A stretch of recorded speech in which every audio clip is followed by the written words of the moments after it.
Annalisa Capellini, en Allemagne, la branche patronale de la CDU veut interdire le travail à temps partiel. Les Allemands seraient paresseux. Oui, c'est en tout cas ce que pense la Mittelstand und Wirtschaftsunion, c'est la branche patronale de la CDU.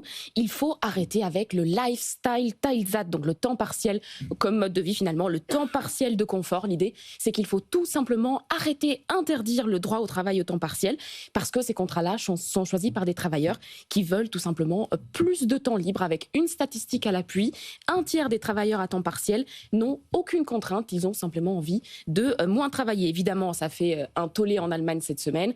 Tous les syndicats ont réagi, y compris IG Metall, le syndicat des métallurgistes, selon qui les Allemands ne manquent pas de volonté, mais que parfois les conditions sont inadéquates. Et c'est vrai que pour beaucoup d'Allemands, le temps partiel n'est pas vraiment un choix pour des raisons liées à la garde d'enfants ou à la prise en charge des personnes âgées. Mais c'est vrai, Annalisa, qu'il y a beaucoup de temps partiel en Allemagne. Oui, beaucoup. Il est beaucoup plus utilisé que dans les autres pays d'Europe. On est autour de 30%. En France, on est autour de 17%. On n'est pas loin de la moyenne de l'Union européenne. Et au T3 de 2025, ce taux a encore augmenté puisqu'on a vu une baisse de l'emploi dans le secteur manufacturier dans lequel d'habitude on travaille à temps plein, et compensé par une hausse de l'emploi dans la santé, dans l'enseignement, dans les services sociaux, donc des domaines qui ont traditionnellement plus de travail à temps partiel. Donc c'est clair que dans une Allemagne qui peine à se relancer, c'est de la force de travail qui se perd. Et du coup, la CDU, elle est de plus en plus virulente vis-à-vis des travailleurs. Oui, c'est même le chancelier Friedrich Merz qui a déclaré il y a quelques semaines qu'il est impossible d'assurer la prospérité de l'Allemagne avec la semaine de 4 jours et avec l'équilibre entre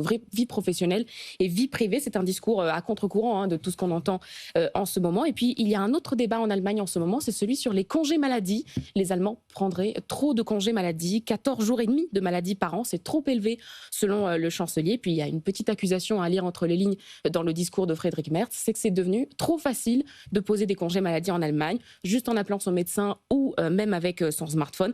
Là encore, pourquoi cette critique si dure envers les congés maladie? C'est parce que ça coûte beaucoup trop cher. Les congés maladie ont coûté 82 milliards d'euros à l'économie allemande en 2024. Ça représente plus que les dépenses militaires. Alors, est-ce que les Allemands ont changé? Oui. Et dire que les Allemands sont paresseux et qu'ils veulent moins travailler de la part d'un Français, c'est un peu étrange. Oui, c'est vrai que c'est étrange, mais c'est vrai que le travail était un élément identitaire en Allemagne depuis le boom des années 50 et 60. Il y avait ce concept de Fleiß, ce concept d'assiduité, d'ardeur au travail. Aujourd'hui, on voit que ça a radicalement changé. L'Allemagne est le pays dans lequel le travailleur moyen travaille le moins de tout l'OCDE. On parle de 1300 heures par an contre une moyenne OCDE à plus de 1700. Même la France fait mieux, avec près de 1500 heures travaillées. Vous vous rappelez en 2010, quand les Allemands critiquaient les Grecs, ils leur disaient justement qu'ils étaient paresseux, qu'ils avaient une retraite beaucoup trop tôt à 57 ans. Aujourd'hui, la Grèce a introduit la semaine travaillée de 6 jours. L'âge de la retraite est passé à 67 ans. C'est plus tard qu'en Allemagne. Les Grecs travaillent beaucoup plus, avec à peu près 1900 heures par an. Et eux, ils sont en croissance, contrairement aux Allemands.